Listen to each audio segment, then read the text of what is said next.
ಅಮ್ಮ,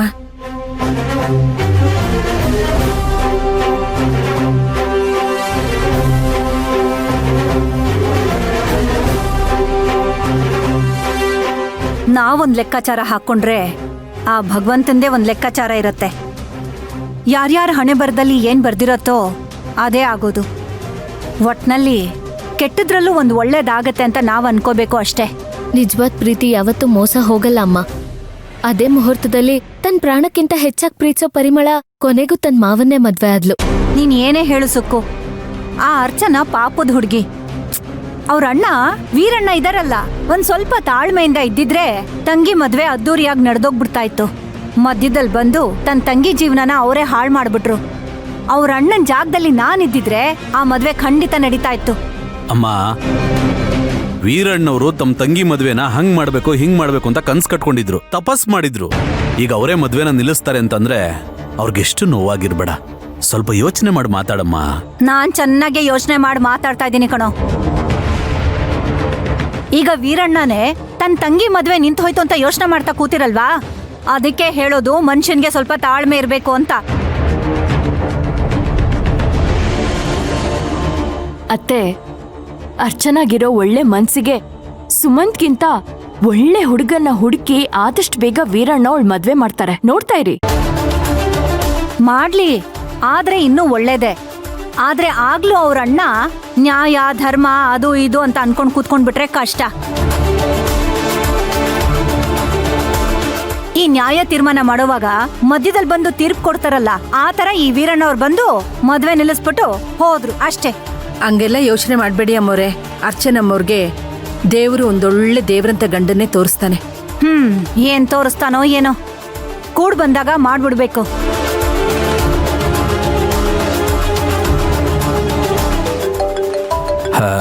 ಸಾಧನಾ, ನನ್ಗೊಂದು important call ಬರ್ತಾ ಇದೆ, ಮಾತಾಡ್ ಬರ್ತೀನಿ. ಸರಿ ಸಿದ್ದು. ಹಲೋ, ಹಾ ಹೇಳು ಸುರೇಶ್. ಹಾ ಬಂದ್ರಾ?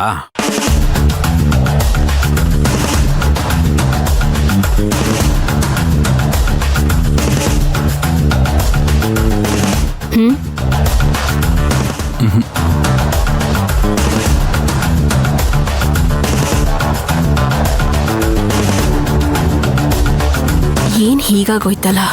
ಮದ್ವೆ ಬಗ್ಗೆ ನಾನು ಎಷ್ಟು ಆಸೆ ಇಟ್ಕೊಂಡಿದ್ದೆ, ಇವಾಗ ನೋಡಿದ್ರೆ ಎಲ್ಲ ತಲೆ ಕೆಳಗಾಗೋಯ್ತು. ರೀ, ಕಾಫಿ ತಗೊಳ್ಳಿ. ಬಂದೆ ಸುಮಾ.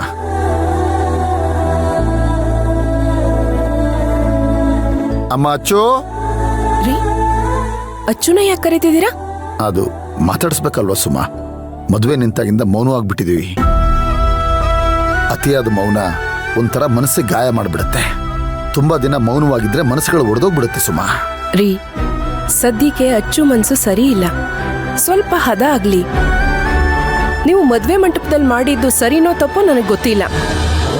ನಿಮ್ಮನ್ನ ಹೊಗಳಬೇಕೋ ತೆಗಳಬೇಕೋ ಅದು ನನಗೆ ಅರ್ಥ ಆಗ್ತಾ ಇಲ್ಲ. ಪಾಪ, ಇನ್ನು ಅಚ್ಚು ಮನ್ಸಲ್ಲಿ ಅದೇನಾಗ್ತಿದ್ಯೋ ಏನೋ.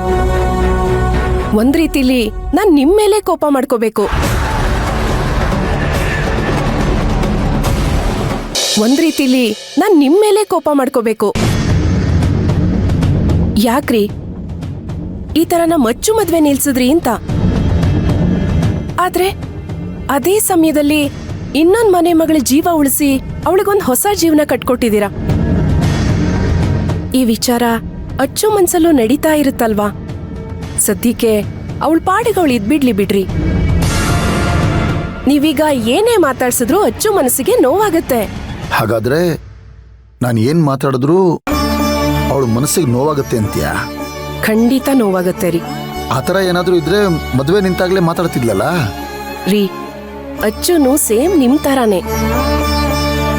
ನಿಮ್ ಮನ್ಸಿಗೆ ಎಲ್ಲಿ ನೋವಾಗುತ್ತೋ ಅಂತ ಅವಳು ಮೌನವಾಗ್ಬಿಟ್ಟಿದ್ದಾಳಷ್ಟೇ. ಹಾಗ್ ನೋಡಿದ್ರೆ ಒಳಗೆ ಮದ್ವೆ ಅನ್ನೋ ವಿಚಾರದಲ್ಲಿ ಕನಸುಗಳನ್ನ ಕಟ್ಕೊಂಡಿರ್ತಾಳಲ್ಲ, ಅವೆಲ್ಲ ಹಾಗೆ ಇರುತ್ತೆ ಅಲ್ವೇನ್ರಿ? ಮುಂದೆ ಗಂಡನ್ ಜೊತೆ ಸಂಸಾರ ಹೀಗಿರುತ್ತೆ ಹಾಗಿರುತ್ತೆ ಅಂತೆಲ್ಲ ಕನಸ್ಕೊಂಡಿರ್ತಾಳೆ. ಅದು ಇವಾಗೆಲ್ಲ ನುಚ್ಚ್ ನೂರಾಗಿರುತ್ತಲ್ವಾ? ಹಾಗಂತ ನೀವು ಮಾಡಿದ ತಪ್ಪು ಅಂತ ನಾನು ಹೇಳ್ತಿಲ್ಲ. ಸ್ವಲ್ಪ ದಿನ ಅಚ್ಚು ಹತ್ರ ಮದ್ವೆ ವಿಚಾರ ನಾವು ಮಾತಾಡೋದು ಬೇಡ. ಹಾಗಿದ್ರೆ ಈ ಮದುವೆ ನಿಂತೋಗಿರೋದ್ರಿಂದ ನಮ್ಮ ಅಚ್ಚು ಮನ್ಸಿಗೆ ನೋವಾಗಿರತ್ತೆ ಅಂತೀಯಾ? ಹಾಗೆ ಆಗಿರುತ್ತಲ್ವಾ? ಅಂದ್ರೆ ನೀನೀಗ ಅಚ್ಚು ಹತ್ರ ಸದ್ಯಕ್ಕೇನು ಮಾತಾಡೋದು ಬೇಡ ಅಂತ ಹೇಳ್ತಾ ಇದೀಯ? ಹೌದು ರೀ, ಸದ್ಯಕ್ ಮಾತಾಡೋದ್ ಬೇಡ. ಸರಿ ಸುಮ್ಮ, ಹಾಗೆ ಮಾಡ್ತೀನಿ. ನಾನು ಸ್ವಲ್ಪ ಶಂಕರನ್ ಕರ್ಕೊಂಡು ಹೊರಡೆ ಹೋಗಿ ಬಂದ್ಬಿಡ್ತೀನಿ. ಸರಿ.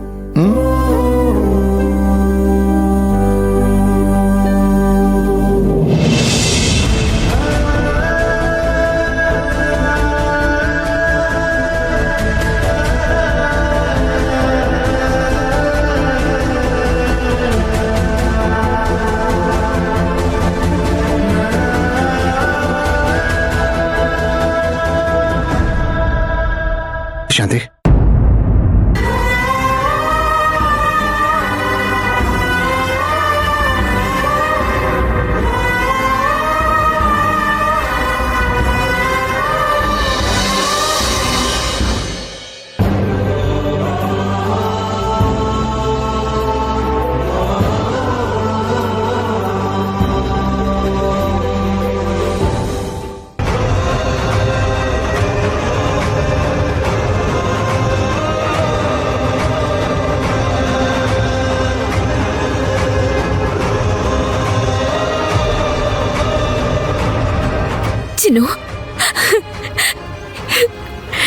ಚಿನ್ನು, ನನಗ್ ನಿಜವಾಗ್ಲೂ ಇದು ಮರುಜನ್ಮ ಕಣೋ.